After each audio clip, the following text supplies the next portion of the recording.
Probably more passionate about that issue than the next one, but I think this one is just, I think the church has just, and I don't want to like throw the church under the bus, but I think Better than me, I we've would. we've done a I would say the disservice. fellowship.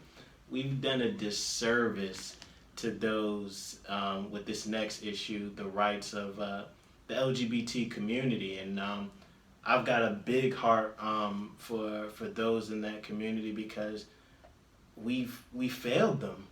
We failed them so much, and and it's so hard to even begin. And I think just for me personally, I want to do as much as I can because as you read the book, I try to handle this topic just very graciously. Again, not compromising, but handling it graciously. In fact, and I'll probably release this when the podcast comes out. I even like wrote a poem. If you notice, like I do blog posts, and it's just I call it the I Am series. So essentially, I'm just revealing a little bit who I am. The last one I did, and I've still got to write it, I am thankful. But this one coming up, I say I am sorry, and it's essentially like a poem to those in the LGBT community. And I know sorry can atone for the wrongs that people, especially those in the church, have done to you.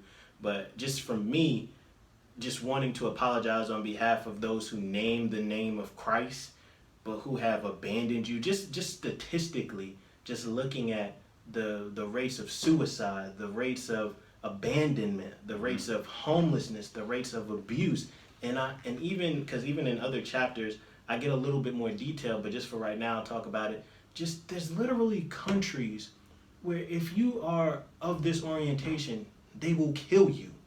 Like, what in the world? Like, I don't understand. And it's like the church. I remember talking to this guy who was reading my book, and he came across LGBTQ, I forget, I don't even think I put the Q in there. He's like, what does that mean? He didn't even know what it meant, but he knows that he don't like them. Right. You know? And it's like, have you even engaged with anyone in this community? Have you ever talked to anyone in this community? Not that you've got to meet a quota or anything like that, but it's like, they're people. They are people, you know? And it's like, what we do is we highlight and I watch your boy Damon Robertson, his handling of it, and I think he did a good job. And he was making the point that there is a difference between homosexuality and just any of the other, sexual immoralities.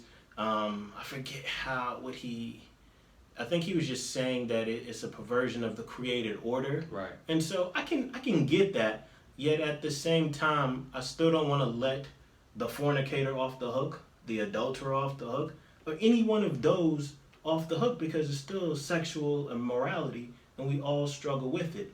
Now, when we come to the area of politics, when it comes to them getting married, where does the Bible stand on that? And again, I say my truth comes from Scripture.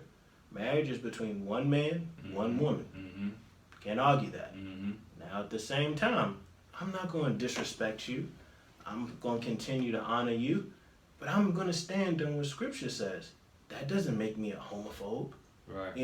Just because I say, hey, marriage is between one man and woman, because this is the point that I make. It's like, where do we draw the line? Because if one man, one woman can get married, one man and a man can get married, woman and woman can get married, why can't I have multiple wives? Why can't I'm pretty sure that's coming down the pipe. Oh, it's coming. It's coming. Why can't I marry a close relative? Where do we draw the line when it comes to, and just think about it, just legally, there's certain people you can't marry. So we act like we discriminating when it's like there's already a standard that has been set, right.